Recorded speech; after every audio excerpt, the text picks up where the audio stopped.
What would you think if I told you that some of the most confusing behaviors from a man who is falling for you are actually a kind of unconscious test? This isn't about a deliberate, manipulative game with rules and a scoreboard. It's deeper than that.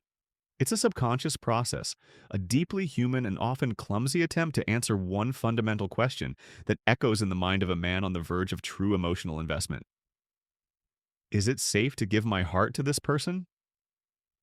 Have you ever experienced this? A connection that feels incredibly strong, open, and promising, and then, almost overnight, there's a shift, a subtle distance, a slight withdrawal. You're left wondering what you did wrong, replaying every conversation, searching for a mistake that isn't there. This is often the first and most common test a man will put you through when he's starting to fall in love, the test of emotional space. Psychology suggests this isn't a sign of him losing interest. In fact, it's often the opposite. It's a sign that his feelings have grown so strong they've become real, and with that reality comes risk. He's been moving closer and closer to you, sharing his thoughts, his time, his energy. But as he approaches that threshold of genuine vulnerability, an ancient protective instinct kicks in. The unconscious mind, wired for self-preservation, sounds an alarm. It warns him that giving his all could lead to being hurt, controlled, or abandoned. So, what does he do? He pulls back. He creates a small vacuum of space to see what happens. This isn't a conscious strategy. He probably couldn't even explain why he's doing it.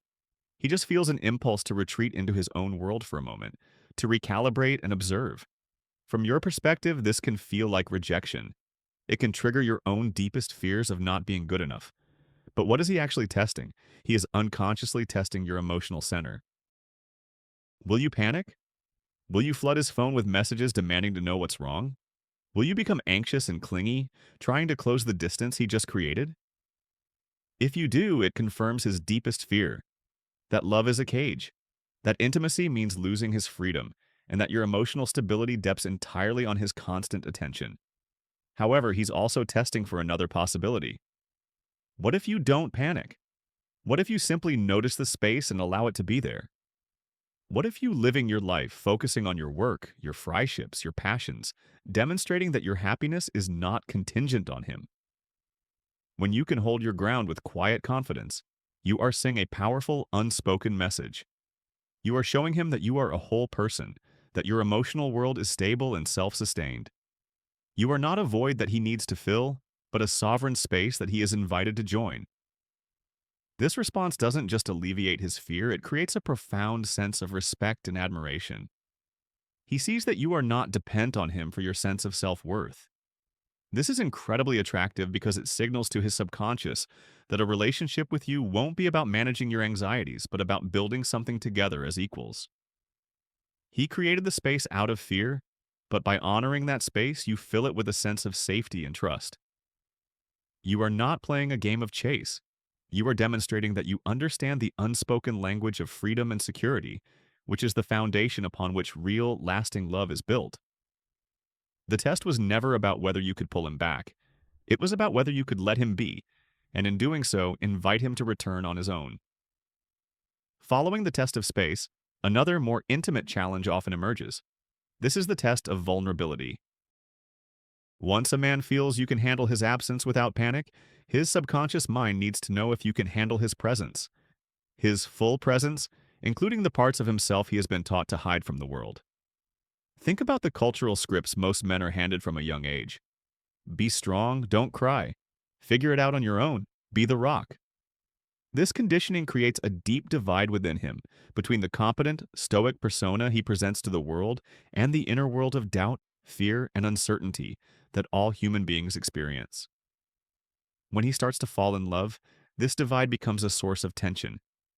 He has a profound need to be seen for who he truly is, but he also carries a deep-seated fear that revealing his whole self will lead to judgment or rejection. So, how does this test unfold? It's rarely a grand, dramatic confession. It's usually much quieter. It might happen on a late-night drive when he tells you about a business venture that failed and how it made him feel like a fraud. It could be a quiet admission that he's worried about his aging parents, or a moment where he lets his guard down and simply says, "I'm not sure what to do." Have you ever been in this situation? A man who is usually confident and in control suddenly shows you a crack in his armor. In that moment, your response is everything. It's a critical data point for his heart, which is cautiously gathering evidence to decide if you are a safe harbor. The most common and often counterproductive response is to try to fix it. When you see him in a state of vulnerability, your nurturing instincts might kick in. You want to take away his pain, so you offer advice, brainstorm solutions, or tell him, "Don't worry, it will all be okay."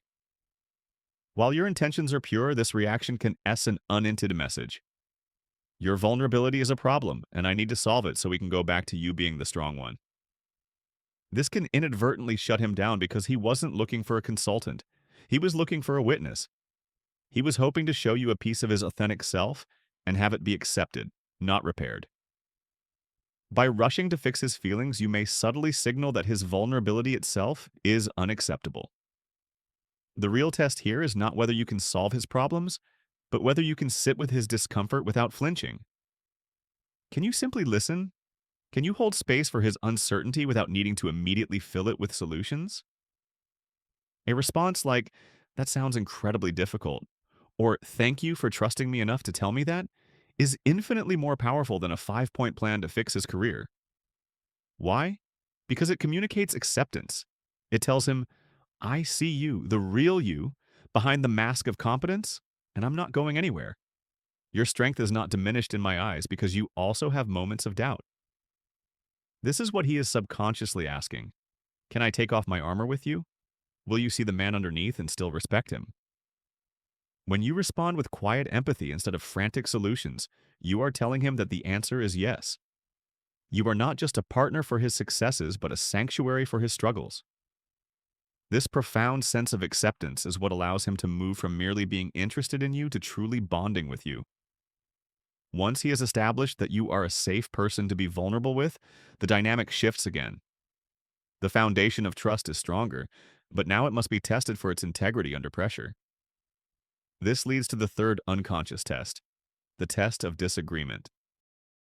As a man allows himself to fall deeper, a new fear can surface, the fear of losing himself. He needs to know if this budding relationship is a space where two whole individuals can coexist, or if it's a place where one personality must absorb the other for the sake of harmony. He must discover if he can be his authentic self with you, even when his authentic self disagrees with you. How does this test manifest? It's often subtle.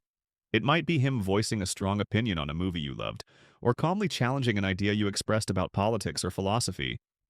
It could be him saying a gentle but firm no to a plan you suggested, without offering an elaborate excuse. Have you experienced this? A moment where the easy, agreeable flow between you is suddenly interrupted by a point of friction. It's not an aggressive fight. It's a clear and simple assertion of a different perspective. Your immediate gut reaction in these moments is incredibly revealing. The instinct for many is to preserve the peace. You might be tempted to downplay your own opinion, to say something like, "Oh, you're right, I didn't think of it that way," even if you don't believe it. Or you might feel a spike of defensiveness, perceiving his disagreement as a personal criticism. Both reactions, while understandable, fail the underlying test. If you immediately concede, use a message that you are willing to sacrifice your own authenticity to avoid conflict. In the short term, this creates harmony, but in the long term, it erodes his respect. He starts to wonder which version of you is real and whether your connection is based on genuine compatibility or your ability to mirror him. He can't fully trust someone who won't stand their ground. On the other hand, if you become defensive or argumentative, you signal that disagreement is a battle to be won, confirming his fear that intimacy requires a constant power struggle. He learns that being himself will lead to conflict, and he may start to hide his true opinions to keep the peace, which slowly starves the relationship of its honesty. So what is he unconsciously looking for? He is looking for emotional security in the face of difference. He wants to see if you can hear his opposing viewpoint without seeing it as a threat to your connection. The most powerful response is one of calm, centered validation of his right to his own mind. You don't have to agree with his opinion, but you can respect it. A simple phrase like, "I see what you're saying, though I feel differently about it," is a game changer. This communicates that you are so grounded in your own identity that his differing perspective doesn't destabilize you. You are not threatened by his individuality. You are capable of holding space for it alongside your own. When you can do this, you show him that a relationship with you is not a place where he has to shrink or fret. It's a place where he can be fully himself, and so can you. This is profoundly reassuring. It demonstrates that your connection is not built on the fragile ground of constant agreement, but on the solid bedrock of mutual respect. He learns that love with you doesn't mean the of his identity. It means his identity will be seen, respected, and even cherished, just as yours will be. This realization is what allows him to fully commit, not just to you, but to the idea of a shared life where both of you can to grow without growing apart. He was testing for conflict, but what he found was the freedom to be real. After navigating the complexities of disagreement and establishing a foundation of mutual respect, the relationship enters a new, more integrated phase. This is when a fourth, deeper test often emerges, one that is less about his fears and more about his hopes for the future. This is the test of your worldview. As a man starts to seriously envision a life with you, his subconscious begins to assess your fundamental approach to life itself. He is no longer just asking, "Is it safe to be with you?" He is now asking, "What kind of world will we build together?" This isn't about having the same hobbies or interests. It's about the underlying philosophy that guides your actions and perceptions. How does he test this? It's not through a direct interview. It's through observation of how you handle the small, everyday trials of life. For instance, you're stuck in traffic and late for a reservation. Do you complain, get angry at other drivers, and let it ruin your evening? Or do you take a deep breath, put on some music, and accept the situation for what it is? A fry cancels on you at the last minute. Do you spiral into stories of being disrespected and slighted? Or do you express mild disappointment and then gracefully pivot to a new plan? A project at work doesn't go as planned. Do you blame your colleagues, your boss, or the system? Or do you take responsibility for what you can control and look for the lesson in the setback? Have you ever noticed him watching you in these moments? He might be quiet, but he is paying close attention. He is unconsciously gauging your internal locus of control. This is a psychological concept that simply refers to whether you believe you are in control of your own life, internal locus, or if you believe that external forces, other people, circumstances, fate, are in control, external locus. A person who operates from an external locus of view is to see themselves as a victim of life. Problems are always happening to them. There is always someone else to blame, and a sense of helplessness often pervades their narrative. Conversely, a person with a strong internal locus of control sees themselves as the author of their life. They understand that they cannot control every event, but they hold a deep belief in their power to control their response to those events. They focus on solutions, not blame, and see challenges as opportunities for growth. Why is this so critical to him as he falls in love? Because he is imagining a future with you. That future will inevitably contain challenges, financial stress, health issues, family crises. He needs to know if he will be facing those challenges with a partner or if he will be managing a victim. A man who is building a life is looking for a co-creator, not a perpetual passenger who complains about the ride. When he sees you handle small adversities with grace, resilience, and a sense of personal responsibility, it is a powerful signal to his subconscious. It tells him that you are emotionally robust. It shows him that you won't crumble when life gets hard. This isn't about being an emotionless stoic or pleading that things don't bother you. It's about your recovery time. It's about your ability to feel disappointment or frustration without letting it define your reality. When you demonstrate that you can take a hit and get back up, that you can find the good even in a bad situation, you are showing him the quality of your character. He sees that a life with you won't be a constant struggle against the world, but a powerful partnership that can weather any storm. He is not testing your perfection, he is testing your resilience. He is looking for a partner whose perspective makes life feel more manageable, more hopeful, and more expansive. When he finds that in you, the idea of a shared future stops being a fearful unknown and starts becoming an exciting adventure he can't wait to begin. With the assurance that you are a resilient partner capable of weathering life's storms, a man's focus can shift from the functional aspects of a relationship to its deeper, more emotional core. At this stage, he's not just thinking about whether you're a good partner on paper, he's feeling the full weight of what it means to intertwine his life with yours. This gives rise to a fifth, and perhaps most subtle unconscious test, the test of your independent happiness. As he stands on the precipice of deep commitment, he subconsciously needs to know that his love will be a contribution to your life, not the sole source of your joy. This test doesn't come in the form of a specific action on his part. Instead, it's a period of quiet observation. He watches you interact with your own life. Do you have passions and pursuits that light you up, entirely separate from him? When you talk about your week, is it a rich tapestry of experiences involving your work, your fries, your hobbies, and your personal goals? Or does the story of your life seem to revolve almost entirely around him and the relationship? Think about this from your own experience. When you're with him, do you find yourself talking excitedly about a book you're reading, a project you're passionate about, or a recent adventure with your fries? Or do you find that most of your conversations are focused on analyzing the relationship itself? Us? Our plans? Our feelings? His subconscious is looking for evidence that you have a full, vibrant inner world that he is being invited to join, rather than a void that you expect him to fill. Why is this so crucial? Because the pressure to be the sole provider of someone's happiness is crushing. It's an impossible burden that no single person can bear, and it's a primary reason that relationships can feel suffocating. A man who is genuinely falling in love wants to add to your happiness, not become responsible for manufacturing it. When he sees that you have your own sources of fulfillment, it doesn't make him feel threatened or secondary. It makes him feel an immense sense of relief and attraction. It signals a number of incredibly positive things to him. First, it shows that you are not with him out of a need to escape loneliness or boredom. You are choosing him freely as an addition to an already wonderful life. This makes his presence feel valued, not just necessary. Second, it demonstrates emotional self-sufficiency. It shows that you know how to make yourself happy, which means you won't place unrealistic expectations on him to be your constant entertainer, therapist, and cheerleader. Third, and perhaps most importantly, it excites him.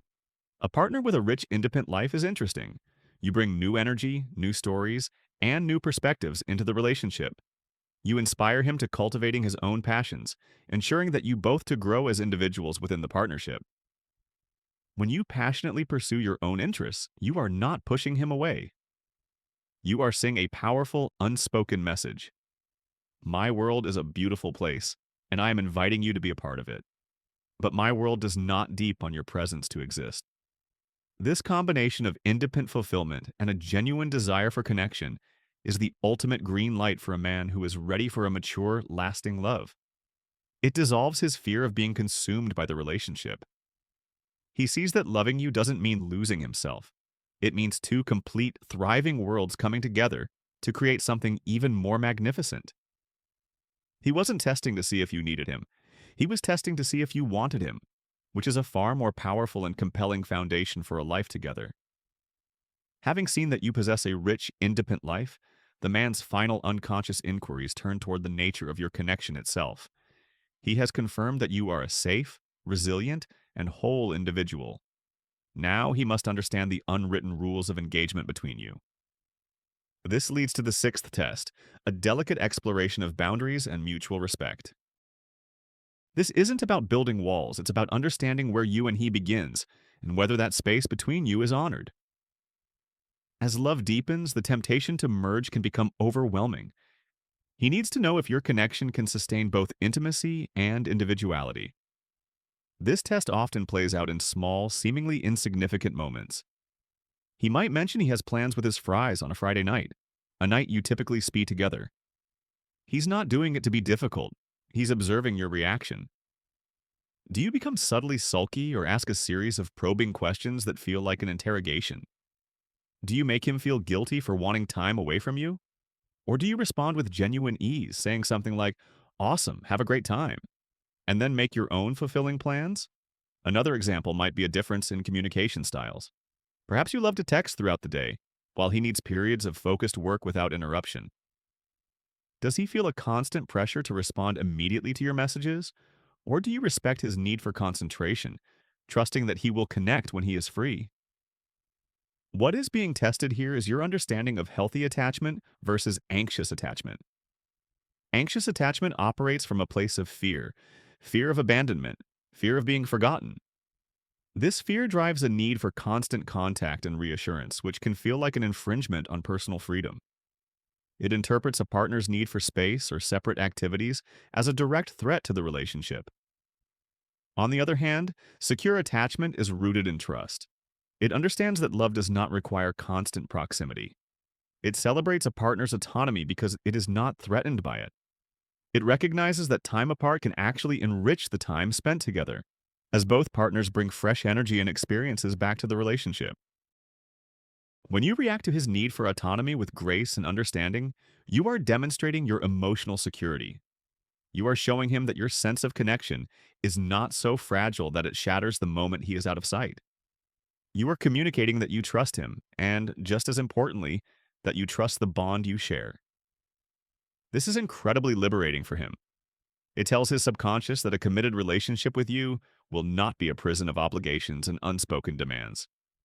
It will be a partnership where both individuals are free to be themselves, to maintain their friendships, and to pursue their interests without inciting guilt or fear. This respect for boundaries is a two-way street, and he is also observing if you have your own. Do you have nights you reserve for your own fries or hobbies? Are there times when you are unavailable because you are focused on your own priorities? When you can say, "I'd love to see you, but Tuesday is my yoga night." Without apology, you are not rejecting him. You are reinforcing the reality that you are a whole person with a life you value. This actually increases his respect for you. It shows him that you are not just a passive participant in the relationship, but an active architect of your own life. He sees that you know how to honor yourself, which is the strongest indicator that you will know how to honor him. He wasn't testing to see if you would let him be free. He was testing to see if you both understood that freedom is a prerequisite for true, lasting intimacy. As the relationship solidifies and the foundations of trust, respect, and freedom are laid, one final and profound test often surfaces. This test is less about you and more about his relationship with himself, reflected through your eyes. It is the test of his past. Every person carries a history, a collection of past relationships, mistakes, and unresolved feelings. For a man socialized to be forward-looking and solution-oriented, this history can be a source of hidden shame or regret. As he prepares to fully open his heart to you, his subconscious needs to know how you will handle the chapters of his life that were written before you. This test rarely appears as a direct, chronological recounting of his romantic history. It's more likely to emerge in fragments and stories. He might casually mention an ex-girlfriend in the context of a story about travel, or allude to a difficult breakup that taught him a hard lesson. He could share a memory from his past, not to brag or complain, but simply to give you a piece of his personal puzzle. Have you ever been in this position where a partner shares something about a past love? Your internal reaction at that moment is the entire point of the test.